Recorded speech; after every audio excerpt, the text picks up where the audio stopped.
Have you ever wondered why 97% of people go to their graves without ever realizing their true potential? I've spent decades studying the most successful individuals in America, and I've discovered something shocking.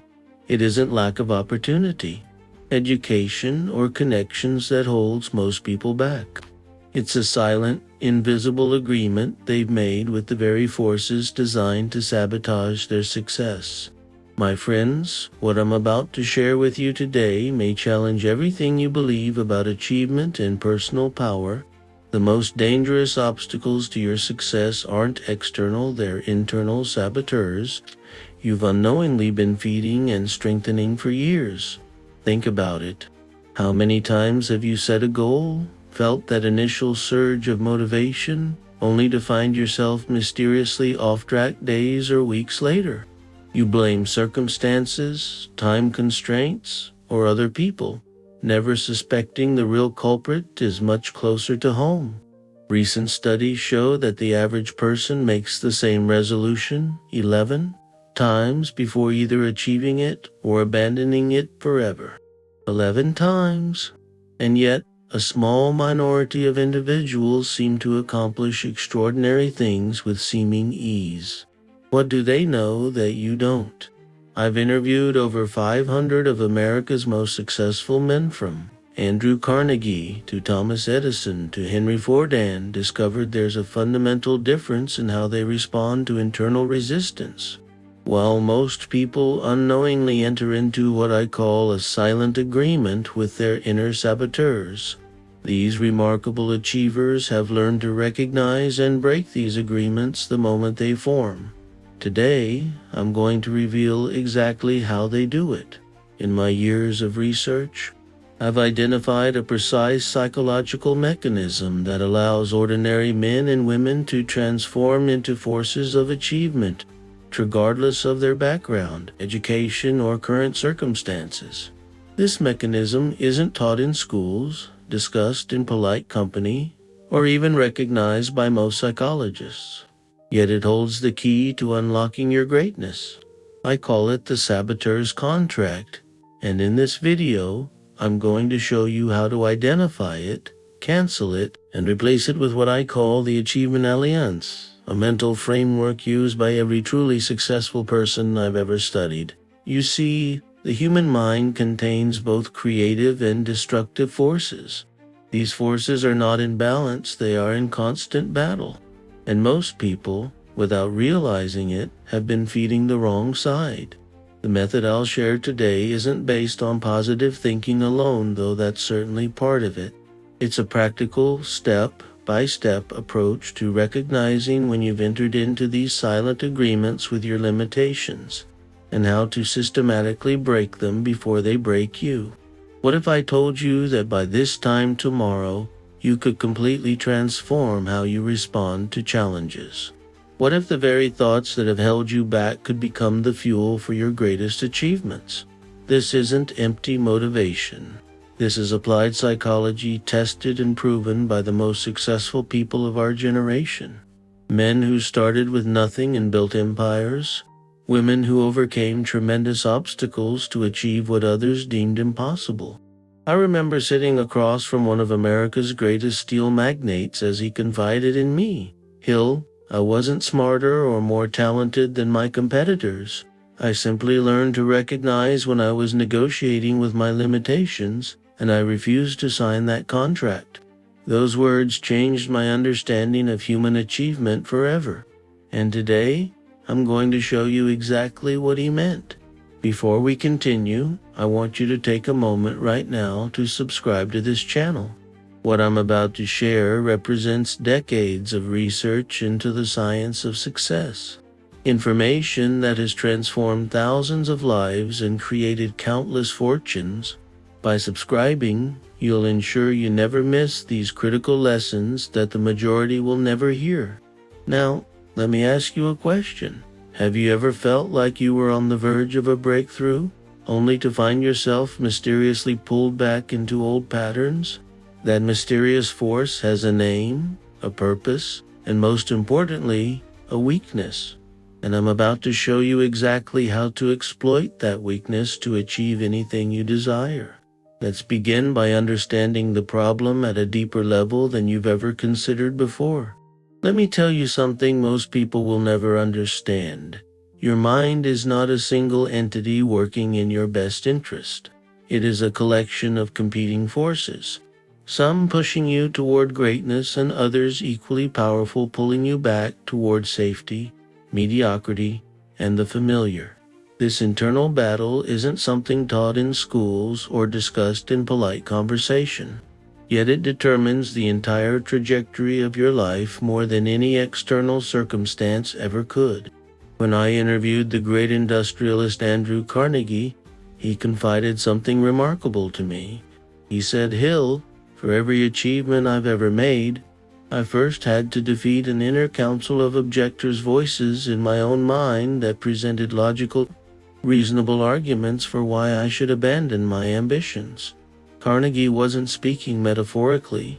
He was describing a psychological reality that every human being faces. Here's what makes this problem so insidious. Your saboteurs don't appear as enemies. They disguise themselves as protectors. They whisper convincing narratives about why you should postpone action, doubt your abilities, or settle for less than you desire. And most dangerous of all, they operate largely outside your conscious awareness. I call these forces silent agreements because that's exactly what they are. Unconscious contracts you've made with the parts of yourself that resist change, fear, failure, and cling to the familiar, even when the familiar brings you pain. Consider this. When a man decides to start his own business after years of working for others, he feels an initial surge of excitement. He makes plans, perhaps even takes the first steps. Then something strange happens. He begins experiencing mysterious headaches. He finds himself distracted by urgent but unimportant tasks. He remembers reasons why now isn't the right time. Before long, his entrepreneurial ambitions are safely filed away for some day. What happened? He never consciously decided to abandon his dream, yet somehow, his actions no longer aligned with his stated desires. This is the silent agreement at work, and it operates with devastating effectiveness precisely because it remains unexamined. Or consider the woman who resolves to speak up more in meetings, knowing her ideas have value.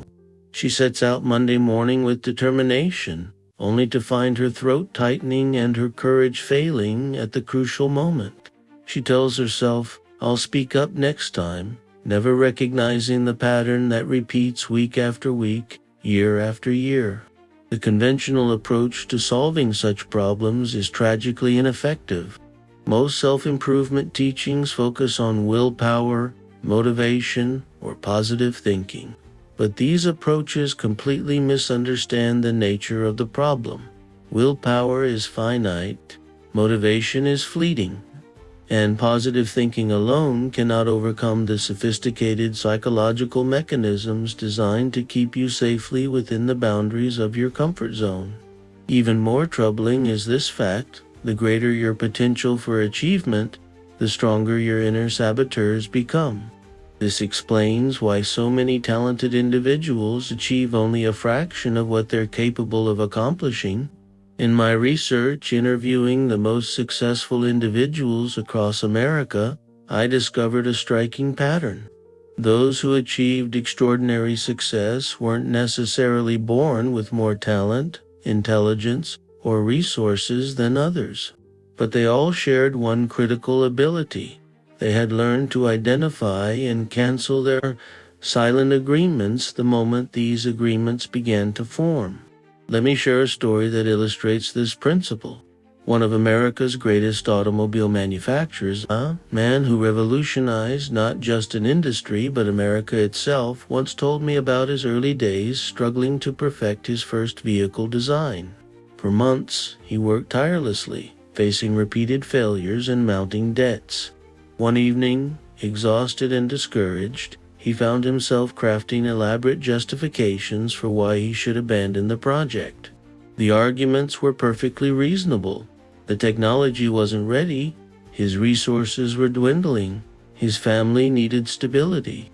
In that moment, he recognized he was negotiating with his limitations, drafting a silent agreement to surrender his dream. Instead of succumbing, he did something remarkable. He took out a piece of paper and wrote down every reasonable excuse his mind had generated. Then, one by one, he challenged each excuse, asking, "Is this truly an insurmountable obstacle, or merely a problem to be solved?" By morning, he had not only refused to sign the contract with mediocrity, he had crafted solutions to problems that had seemed unsolvable the night before. Within a year, his automobile company was on its way to changing American transportation forever. What separates the extraordinary from the ordinary is not freedom from doubt, fear, or resistance. Everyone experiences these forces. The difference lies in how one responds to them. The majority of people unconsciously enter into silent agreements with their limitations. They negotiate with their fears. They compromise with their doubts. They accept plausible excuses for postponing decisive action. The minority, those who achieve remarkable success, have learned to recognize these negotiations the moment they begin, and they refuse to participate. They understand that the first step toward achievement isn't planning or preparation. It's breaking the silent agreement with the forces designed to prevent achievement altogether. Before I reveal how to break these agreements in your own life, let me explain why conventional approaches fail so consistently, and why the solution I'm about to share works with almost mathematical certainty when properly applied.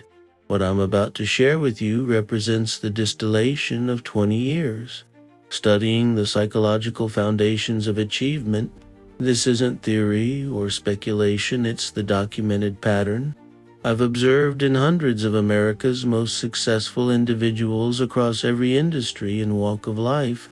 While the masses focus on tactics and techniques, the how-to of success true achievers understand that sustainable success begins with mastering what happens in the 6 inches between your ears. Your mind is the battlefield where achievement is won or lost long before any external action is taken. The methodology I've developed, what I call breaking the silent agreement, addresses the root cause of underachievement rather than merely treating its symptoms. It works because it aligns with fundamental laws of human psychology that most people never discover. Let me be clear. What separates the extraordinary from the ordinary isn't some secret formula available only to the privileged few. It's a specific mental approach that anyone can adopt once they understand it. And understanding begins with recognizing that every human mind contains both constructive and destructive forces. Think of it this way: within your consciousness exists both an architect of greatness and a saboteur of achievement. Most people unknowingly strengthen their saboteur through unconscious agreements, while the truly successful have learned to recognize and empower their inner architect instead. You see, when Andrew Carnegie commissioned me to spend 20 years studying the philosophy of success, I expected to discover external strategies and tactics. Instead, I found something far more valuable: the invisible psychological patterns that determine whether a person will manifest their potential or die with their music still inside them. What makes my approach different is that it doesn't require superhuman willpower or rare talent. It simply requires awareness of when you're entering into these silent agreements and a systematic method for breaking them before they break you. Consider this. Have you ever noticed that when you set an ambitious goal, your mind immediately generates reasons why it can't be done? Most people interpret these thoughts as wisdom or prudence, but the successful recognize them as the first draft of a silent agreement with mediocrity. The method I've discovered works because it addresses 3 critical elements most approaches ignore. First, it acknowledges the inevitability of resistance. Every worthy goal will trigger internal opposition. This isn't a sign something is wrong, it's confirmation you're pursuing something significant. Second, it transforms how you interpret that resistance. Instead of seeing doubt and fear as evidence you should retreat, you'll learn to recognize them as signposts pointing toward your greatest opportunities for growth. Third, and most importantly, it provides a practical framework for transmuting the very energy of resistance into fuel for achievement. This isn't just about pushing through obstacles, it's about converting those obstacles into advantages. I recall interviewing one of America's greatest inventors, a man who held over 1,000 patents. When I asked him the secret to his prolific creativity, he shared something profound. Whenever I feel the urge to postpone work on a difficult problem, I recognize that as a signal I'm standing at the threshold of a breakthrough. That feeling of resistance isn't telling me to stop, it's revealing exactly where I need to focus my attention. This insight mirrors what I've heard from titans of industry, political leaders, and pioneers across every field. They've all learned to interpret their psychological resistance not as a warning, but as a compass pointing toward their most important work. What you're about to discover isn't merely another self-improvement technique. It's a fundamental shift in how you relate to the forces within your own mind. And unlike approaches that require constant effort and reinforcement, this method becomes increasingly natural with practice, eventually transforming into an automatic response that serves you for life. You're about to join the small percentage of individuals who understand that achievement isn't about battling circumstances. It's about mastering the battlefield of your own consciousness. And on that battlefield, the silent agreement is your most formidable opponent. But here's what makes this approach so powerful. Once you learn to recognize and break these agreements, the very forces that once held you back become catalysts propelling you forward. The energy formerly used to maintain limitation becomes fuel for expansion. Imagine what your life would look like if, starting tomorrow, you could identify and cancel every unconscious contract with mediocrity the moment it begins to form. Imagine transforming the very thoughts that once defeated you into stepping stones toward your highest aspirations. This isn't positive thinking or wishful dreaming. This is applied psychology at its most practical and potent. And in the coming minutes, I'm going to break down exactly how to implement this approach in your daily life, starting with the fundamental principles that make it work. Let's examine these principles one by one, and you'll begin to see why they hold the key to unlocking your greatest potential. The method I'm about to share with you operates on several fundamental principles that, when understood and applied, will transform how you approach achievement in any area of your life. These principles aren't complicated, but they are profound and they've been proven effective by some of the most accomplished individuals in American history. The first principle is what I call conscious recognition. Before you can break a silent agreement, you must first become aware that you're making one. This sounds simple, but it's surprisingly difficult because these agreements disguise themselves as reasonable thoughts. Imagine a farmer who wants to grow an abundant crop. Before he can cultivate productive plants, he must first identify the weeds that would choke them out. Yet many of these weeds may resemble the very crops he's trying to grow. Without careful discernment, he might nurture the very things that prevent his harvest. Your mind works the same way.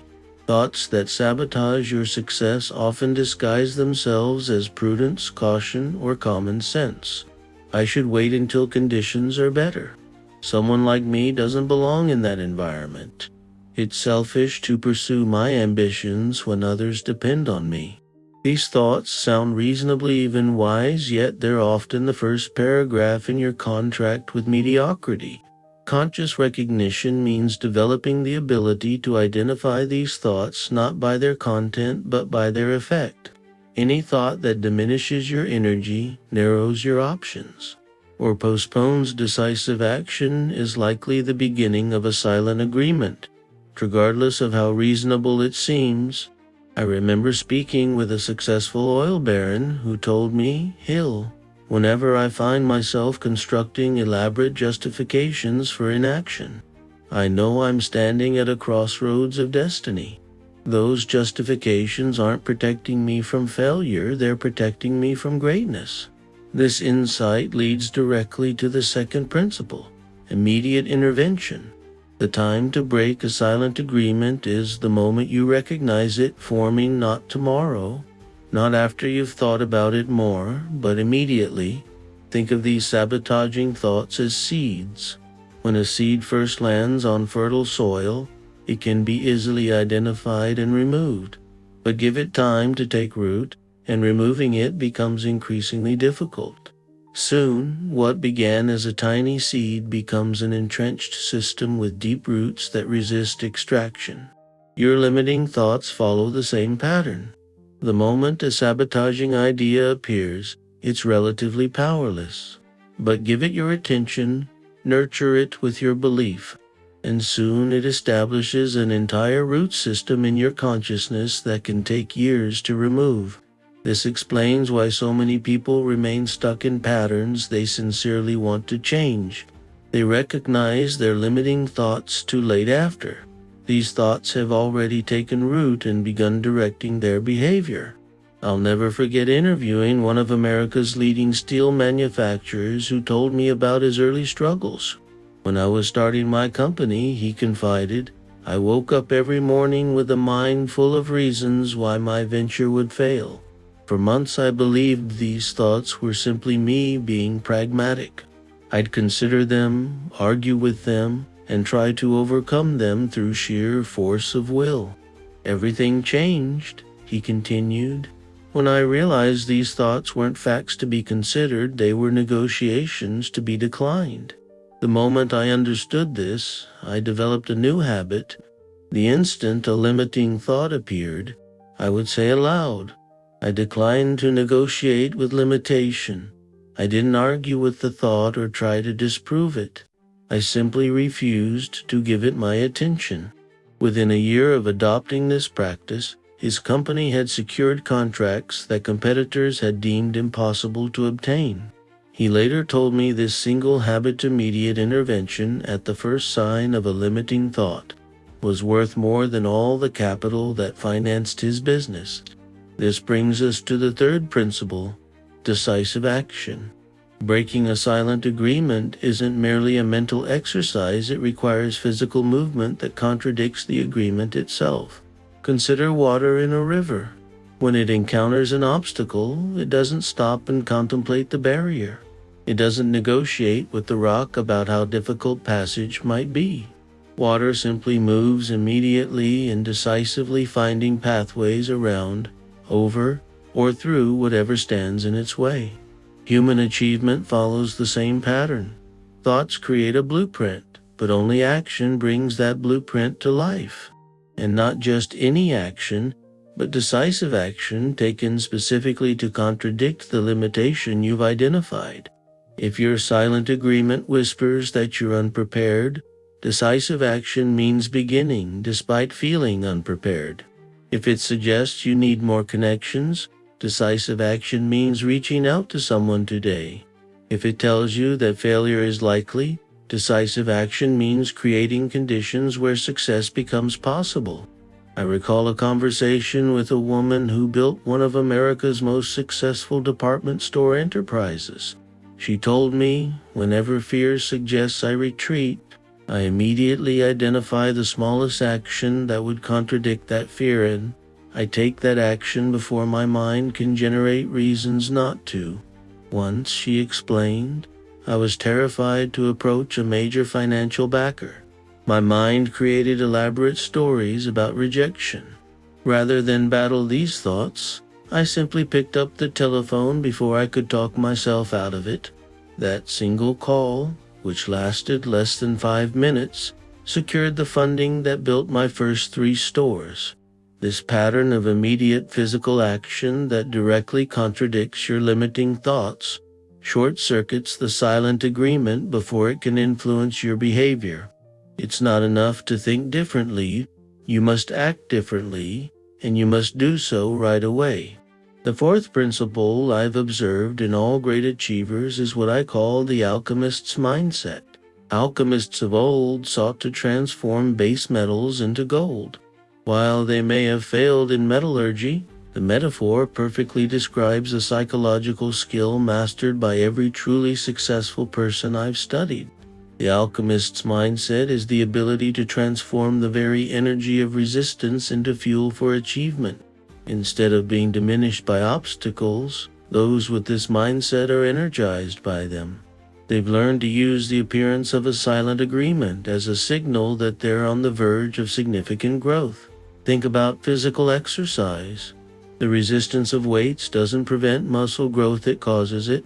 Without resistance, muscles cannot develop. Your psychological growth follows the same principle.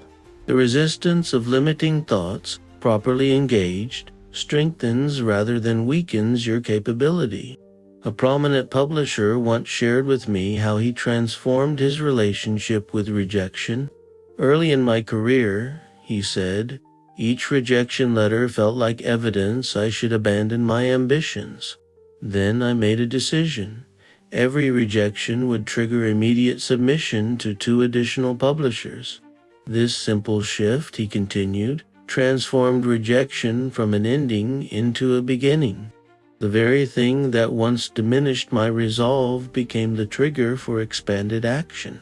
Within a year, what had been my greatest obstacle became my greatest advantage. I began to see rejection not as judgment of my work, but as a necessary step toward finding the right alignment. This alchemical transformation where the very forces that once defeated you become catalysts for your success represents the highest expression of personal power. It's not about eliminating resistance, but transmuting it into a force that serves rather than hinders your progress. The fifth principle underlying this method is compound commitment. Just as financial investments grow through compound interest, your psychological investments grow through compound commitments, small consistent actions that build upon each other over time. Breaking silent agreements isn't a one-time event, but an ongoing practice. Each time you recognize and break an agreement with limitation, you strengthen neural pathways that make future recognition and intervention easier. What begins as a conscious effort gradually becomes an automatic response, your default way of engaging with limiting thoughts. I remember asking one of America's leading automobile manufacturers about the turning point in his career. His answer surprised me. There was no single breakthrough, he said. My success resulted from daily victories over my own tendency to limit myself. Each small decision to push beyond perceived limitations created momentum that eventually became unstoppable. This compound effect explains why 2 people can start with nearly identical circumstances, yet reach dramatically different outcomes. One enters into silent agreements with limitation, creating a downward spiral where each compromise makes the next one easier. The other breaks these agreements as they form, creating upward momentum where each victory facilitates the next. Before we move on to how these principles work together as a unified system, I want you to take a moment now to reflect on what has resonated most strongly with you so far. Perhaps you recognized a silent agreement you've been making without realizing it. Maybe you identified a pattern of postponing decisive action. Or perhaps you glimpsed the possibility of transforming what has hindered you into what propels you forward. Leave a comment below, sharing which of these principles speaks most directly to your experience. Your insight might be exactly what another viewer needs to hear to break through their own limitations. Now, let me address the questions and doubts that may be arising in your mind as you consider implementing this approach in your own life. As you consider applying these principles to your own life, I can almost hear the objections forming in your mind. These very objections are silent agreements beginning to take shape. Let's examine them directly so they don't become unconscious contracts limiting your potential. But Napoleon, you might be thinking, isn't some degree of caution and self-doubt necessary? Aren't these protective mechanisms keeping me from making foolish mistakes? This is perhaps the most common question I encounter, and it betrays a fundamental misunderstanding about the nature of achievement. Recognize that there is a profound difference between thoughtful evaluation and self-imposed limitation. The first is a conscious process where you objectively assess opportunities and challenges. The second is an unconscious pattern where you automatically generate reasons why you cannot succeed. Great achievers aren't reckless, they're methodical and thorough in their planning, but they refuse to confuse planning with postponement or prudence with paralysis. They evaluate risks not to determine whether to proceed, but to determine how to proceed in the face of those risks. Remember this: the voice of wisdom asks how, while the voice of limitation declares impossible. Learn to distinguish between them, and you'll never confuse self-sabotage with sound judgment again. Another objection I often hear is, this approach might work for naturally confident people, but I've always struggled with self-doubt. Isn't this just asking me to become someone I'm not? This question reveals another silent agreement, forming the belief that your current level of confidence is fixed and unchangeable. But confidence isn't a personality trait you're born with. It's a skill developed through specific psychological habits. Every great man or woman I've interviewed, regardless of their field, confirmed this truth. Confidence doesn't precede achievement. It follows action in the face of uncertainty. They felt the same doubts you feel. The difference is that they refused to enter into agreements with those doubts. Ask yourself, do you truly believe that Henry Ford, Thomas Edison, or Andrew Carnegie never experienced self-doubt? Of course they did, but they developed the habit of taking decisive action despite those doubts, and through that very process, transformed doubt into determination.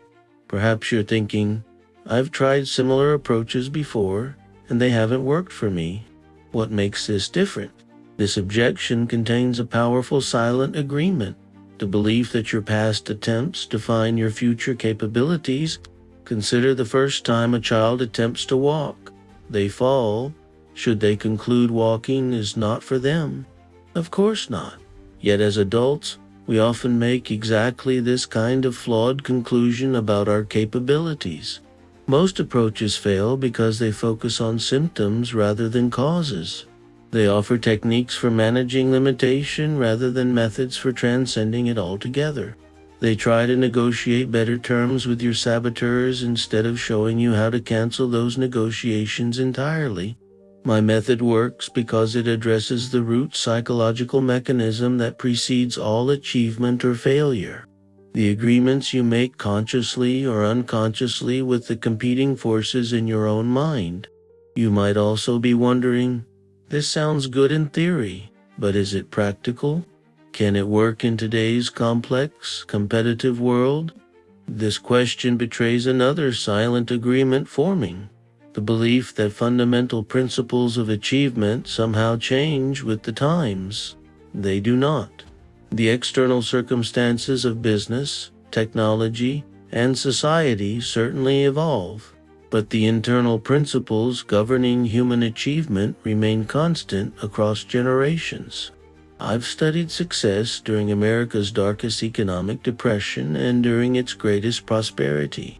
I've observed achievement during peacetime and war, in times of stability and chaos, and I've found that the psychological patterns separating achievement from mediocrity remain remarkably consistent regardless of external conditions. The principles I'm sharing with you today worked for the industrial pioneers of the early 20th century, and they work equally well for the technological innovators of today.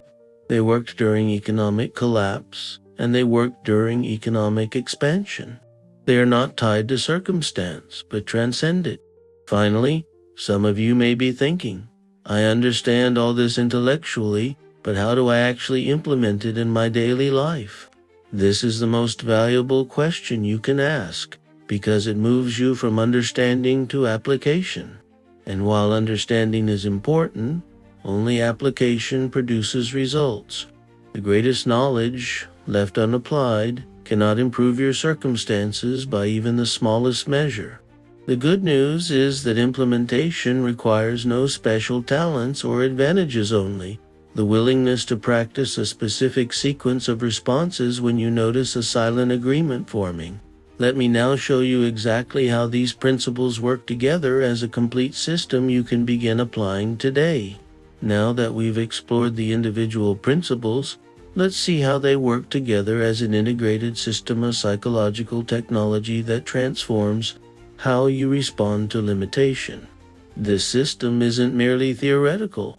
It's a practical framework you can implement immediately to break any silent agreement currently holding you back. Imagine your mind as a magnificent garden. In this garden, both flowers and weeds will naturally appear.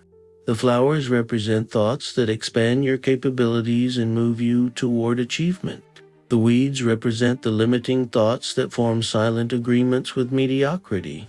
An untended garden eventually becomes overrun with weeds that choke out productive plants. Similarly, an unmanaged mind becomes dominated by limiting thoughts that prevent achievement. The integrated system I'm about to share is essentially a method for becoming a master gardener of your own. Consciousness immediately recognizing and removing weeds, while creating optimal conditions for beneficial plants to flourish.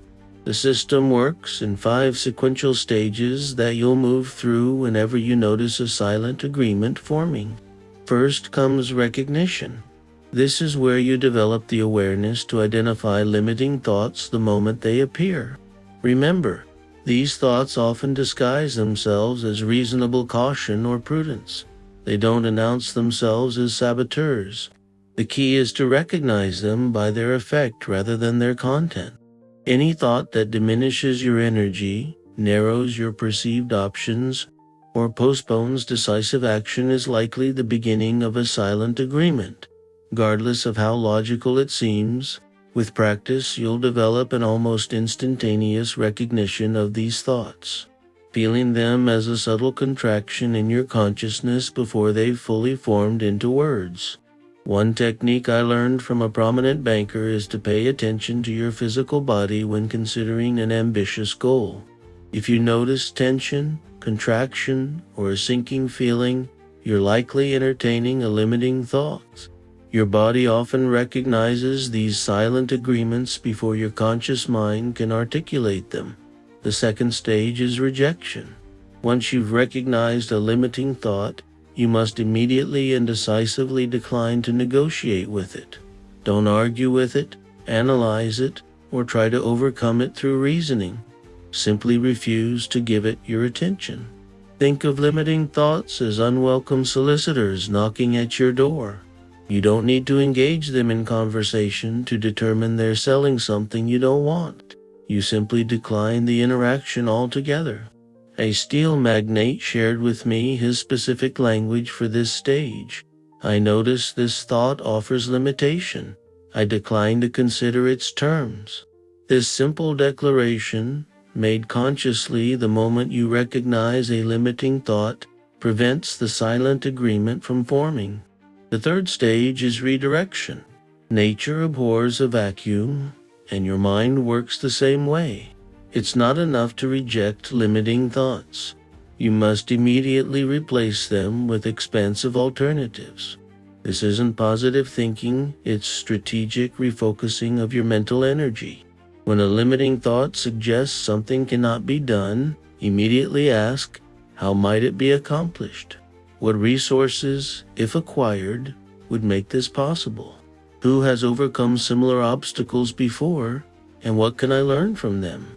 These questions redirect your mental energy from limitation to possibility, from contraction to expansion. They transform the very energy of resistance into fuel for creative problem solving. A manufacturing leader explained his approach. Whenever I catch myself thinking why something won't work, I immediately redirect that same mental energy to identifying 3 potential ways it could work. I don't allow my mind to invest in limitation for even a moment longer than necessary to recognize it. The 4th stage is action. This is where you physically move in a direction that directly contradicts the limitation suggested by the silent agreement. Remember, breaking agreements isn't merely mental, it requires tangible action in the physical world. These actions need not be large or dramatic. Often the smallest physical movement in the direction of your goal is sufficient to break the psychological pattern of limitation. The key is immediacy, acting before your mind generates reasons not to. When fear suggests retreat, advance. When doubt suggests delay, accelerate. When uncertainty suggests caution, commit more deeply. The specific action matters less than the fact that it contradicts the limitation you've identified. A department store magnate shared her practical approach. I keep a list of small, spooked, meaningful actions related to each of my major goals. When I recognize resistance forming, I immediately take one action from that list, often something requiring less than 5 minutes. This breaks the pattern of limitation and creates forward momentum. The 5th and final stage is reinforcement. This is where you strengthen your new pattern through consciously acknowledging your victory over limitation. Most people focus exclusively on external results, overlooking the internal victories that precede them. But each time you successfully break a silent agreement, you've achieved something significant that deserves recognition. Take a moment to acknowledge, I noticed limitation forming, rejected it, redirected my focus, and took action despite resistance. This conscious acknowledgement reinforces the neural pathways that make breaking future agreements easier. An oil executive explained how he implements this stage. I maintain what I call a limitation ledger, where I record each silent agreement I identify and break. Reviewing this ledger regularly reminds me of my growing power to transcend psychological limitations that once controlled me. These 5 stages, recognition, rejection, redirection, action, and reinforcement, form a complete system for breaking any silent agreement that appears in your consciousness. With practice, you'll move through all 5 stages with increasing speed, eventually processing them almost instantaneously.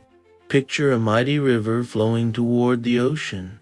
When it encounters an obstacle, it doesn't stop and contemplate the barrier or negotiate with the rocks about how difficult passage might be. The river simply recognizes the obstacle, rejects it as a permanent limitation, redirects its energy around the barrier, takes immediate action by continuing to flow, and reinforces its nature as an unstoppable force moving toward its destination. Your mind can work with the same elegant efficiency when you apply these principles as an integrated system. What begins as a conscious practice eventually becomes your default response, a natural way of being that transcends limitation as automatically as breathing. This system doesn't eliminate challenges or guarantee that every goal will be achieved exactly as planned. What it does ensure is that your response to those challenges will consistently move you toward achievement rather than away from it. And in that distinction lies the entire difference between a life of mediocrity and a life of extraordinary accomplishment. Now, let me show you how to implement this system starting today, with specific actions you can take immediately to break the silent agreements currently limiting your potential. My friends, we've now arrived at the most critical juncture of our journey together, the point where knowledge must transform into action.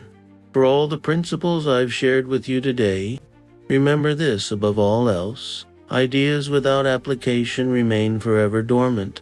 It is only through decisive implementation that any philosophy, no matter how profound, can change your life.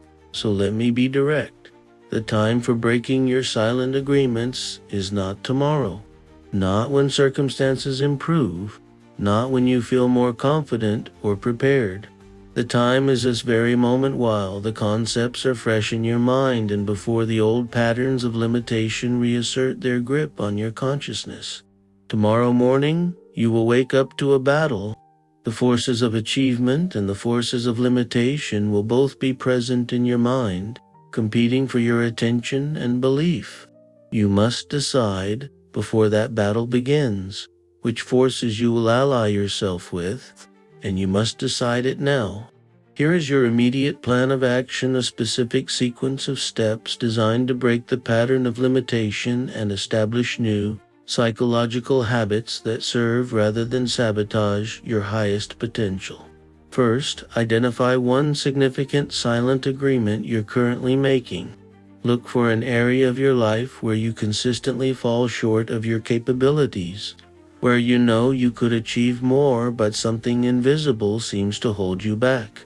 Behind that invisible barrier lies a silent agreement. Ask yourself, what unstated belief am I honoring through my actions or inactions? What limitation have I accepted without conscious examination? Write this agreement down in clear, specific language. The very act of articulating it begins to diminish its power over you. Perhaps you've unconsciously agreed that certain opportunities are for others but not for you. Maybe you've silently accepted that your past defines your future capabilities. Or perhaps you've entered into an agreement that financial success requires sacrifice of principles you hold dear. Whatever form your silent agreement takes, bring it into the light of conscious awareness. Name it, examine it directly, and recognize it for what it truly is, not a fact of reality but a contract you've unconsciously signed with limitation. Second, formally cancel this agreement through decisive declaration. Write out a specific statement. I, your name, hereby cancel and reject this agreement with limitation. I recognize it holds no true power over me except what I grant through my belief and attention. This formal cancellation may seem ceremonial, but it serves a profound psychological purpose. It moves your rejection of limitation from passive wish to active declaration, from hopeful thinking to decisive action. Third, identify one specific action you can take within the next 24 hours that directly contradicts this limitation. This action need not be large, but it must be concrete, specific, and completed within one day. If your silent agreement suggests you lack the expertise for advancement, commit to studying for one focused hour. If it whispers you lack the connections for opportunity, identify one person to contact today. If it claims you lack the creativity for innovation, set aside 30 minutes for uninterrupted ideation on a specific challenge. The particular action matters less than the fact that it directly challenges the limitation you've identified. By taking this action, you demonstrate to yourself that agreements with limitation are not immutable contracts, but psychological constructs that dissolve in the face of contrary evidence. Fourth, establish what I call a pattern interrupt, a specific trigger that reminds you to implement the 5-stage system whenever a limiting thought appears. This might be a physical gesture, a phrase you repeat, or an object you keep nearby as a reminder. One business leader I interviewed uses the simple act of straightening his posture as a pattern interrupt. The moment he recognizes limitation forming, he physically sits or stands straighter, which triggers his systematic response to break the silent agreement before it takes root. Another successful individual wears a ring on her right hand specifically as a reminder of her commitment to break limiting agreements. Whenever she notices herself entertaining thoughts of limitation, she touches this ring, triggering her to move through the 5 stages we've discussed. Choose your pattern interrupt today and begin using it immediately. With consistent application, it will become an automatic response that prevents limitation from taking hold in your consciousness. Finally, commit to daily reinforcement of your new approach. Each evening, take 5 minutes to record in writing What silent agreements did you recognize today? How did you respond to them? What actions did you take to contradict limitation? What results did you observe? This daily accounting prevents unconscious backsliding and builds momentum that makes breaking future agreements easier. Remember, what you consistently reinforce becomes your default response. My friends, I say this with absolute conviction. Your life can transform more rapidly than you currently believe possible. The very limitations that have constrained your achievement can become catalysts for extraordinary growth if you refuse to negotiate with them starting today. Do not wait for perfect understanding or ideal circumstances. The principles I've shared work not because you comprehend them completely, but because you apply them consistently. Begin now, with whatever level of understanding you currently possess. Your comprehension will deepen through application. Subscribe to this channel now to ensure you receive the continued guidance that will support your journey toward breaking all silent agreements holding you back from your greatest potential. And leave a comment sharing the specific limitation you're committing to break starting today. Your declaration may inspire countless others to break their own agreements with mediocrity. Remember, the world belongs to those who refuse to negotiate with their limitations. From this moment forward, let that describe you.